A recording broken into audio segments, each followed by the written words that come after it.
Bonsoir à tous, ravi d'être avec vous dans cette nouvelle édition de TITV. Mesdames, Messieurs, voici l'unique titre de l'actualité. L'un des rares civils à la tête de l'armée, le nouveau ministre de la Défense Dago Yakuba est installé dans ses fonctions. Le film de l'événement assure dans ce journal. C'est tout pour le sommaire, mesdames, messieurs, installez-vous bien.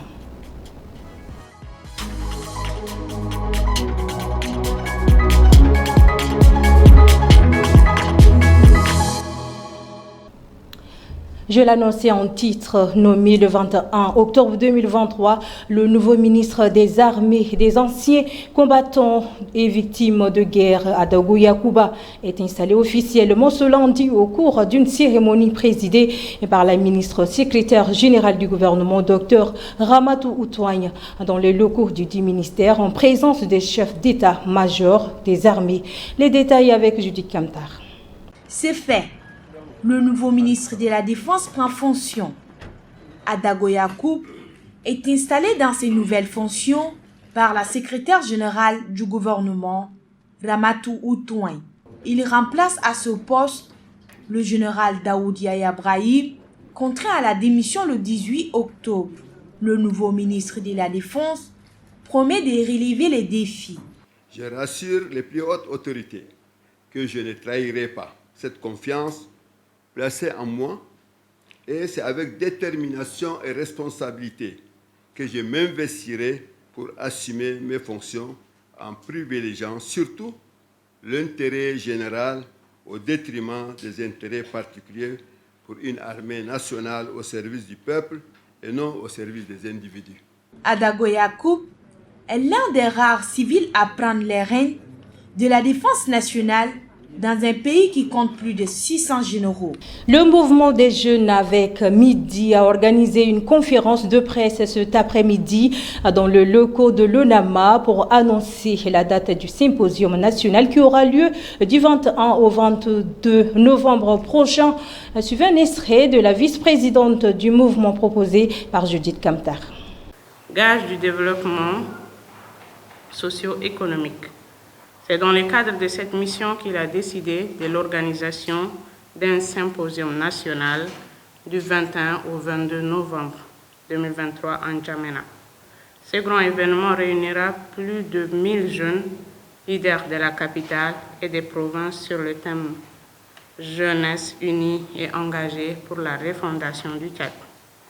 Je saisis cette occasion pour lancer un vibrant appel aux institutions publiques, aux organismes privés et aux compatriotes de bonne volonté à nous accompagner dans l'organisation de cet événement.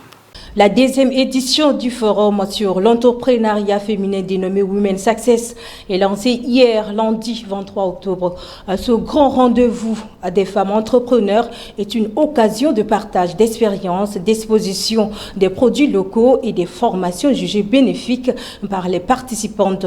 Une équipe de Tchad Info TV a fait un tour ce matin à la Maison de la Femme. Suivez leur reportage. Elles sont toutes des femmes. Chacune d'elles a un stand ici à la Maison nationale de la femme où se déroule le deuxième forum Women Success et les visiteurs sont conquis. Donc il faudrait que les Tchadiens sachent que désormais on peut s'approvisionner sur place pour certaines choses de chez nous. Je trouve que c'est une bonne initiative, ça encourage beaucoup plus les femmes. Je n'ai pas pu assister depuis hier, mais je trouve que c'est impeccable, quoi. Si on peut continuer comme ça pour nous aider, lancer les filles, les jeunes filles et les femmes. Ce forum regroupe plusieurs entrepreneurs venus des différentes provinces du pays. Une occasion pour ces femmes entrepreneurs de présenter leurs articles, mais aussi de partager leur expérience et de tisser des liens entre elles. Le but de la foire, c'est d'abord d'encourager les femmes entrepreneurs. Comme vous parlez de foire, on parle des expositions. C'est d'abord encourager ces jeunes dames qui ont des petites entreprises à avoir un peu de moyens et former des dames. Former celles qui sont là, celles qui ont des petites entreprises, celles qui ont déjà des moyens à acquérir un peu d'expérience pour pouvoir exercer un petit métier. Et c'est sous le thème la pérennisation du business des femmes et la croissance de l'entrepreneuriat féminin. Le forum Women Success fermera ses portes le 28 octobre. L'actualité en bref de ce mardi est axée sur 4 informations phares présentées par Bekoutou Junior. Suivez. L'équipe du Présidium du Dialogue national inclusif et souverain, conduit par son président Gali Ngote Ngata, a remis ce 24 octobre au président de transition le rapport financier de cette grande rencontre.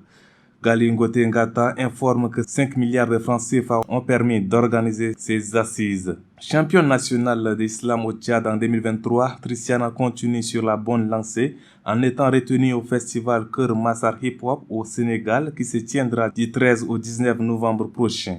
L'artiste islameuse Trissiana est retenue pour son projet dénommé Girls for Green.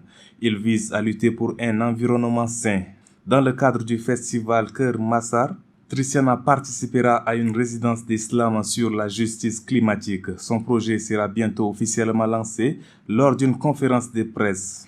Lutter contre les enlèvements des personnes contre rançon dans le Mayo-Kébi Ouest, tel est l'objectif de la mission de sensibilisation venue d'Indiamena et qui séjourne dans la province depuis mercredi 18 octobre. La délégation a eu des échanges avec les chefs traditionnels et les populations des 5 départements que compose la province du Mayo-Kébi Ouest. Le message reste le même, se mobiliser en cas d'enlèvement des personnes dans un village, dénoncer les complices dans les villes et villages du Mayo-Kébi Ouest. Selon le chef de mission général Gwara Lasso, la population ne doit plus croiser les bras et observer.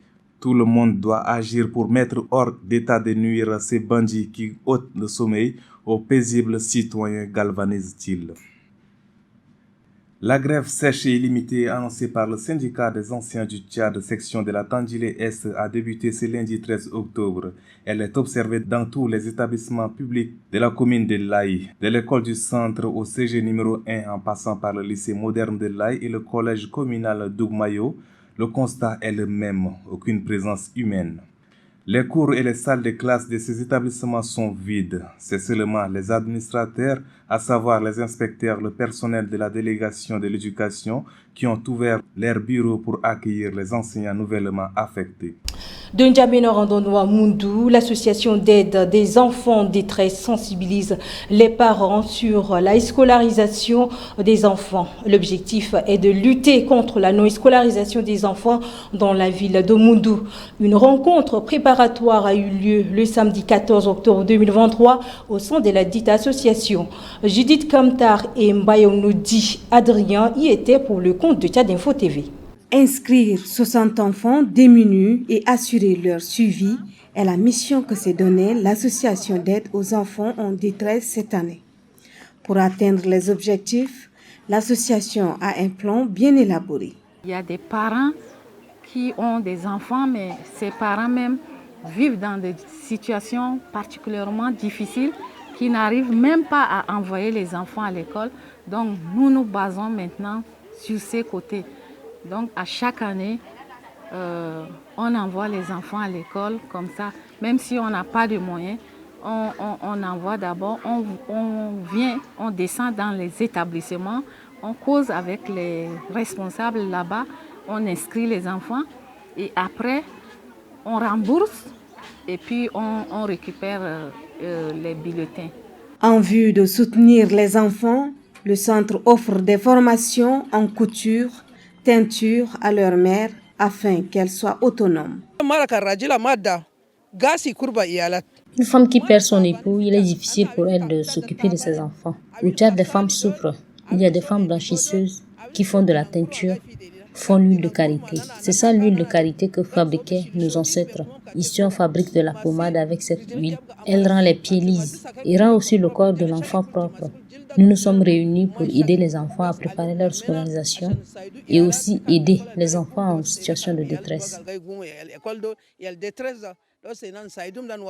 Créée en 2012, l'association d'aide aux enfants en détresse, qui ne s'occupe que des enfants démunis, envisage accompagner des femmes vulnérables dans les activités génératrices de revenus.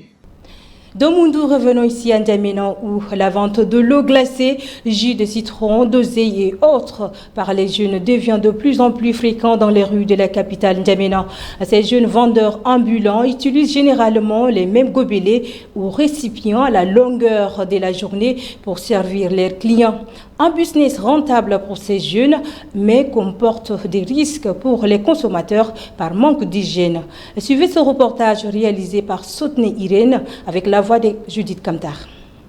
À vélo ou avec leur pousse-pousse, ils n'ont qu'un seul objectif, se faire de l'argent en vendant de l'eau ou du jus à cuve étanchée sans soif. Mais la façon de faire inquiète plusieurs consommateurs. Il a la maladie contagieuse, mais parfois il n'a pas le corps. Il a seulement avec l'eau simple, seulement on nous donne ça à boire.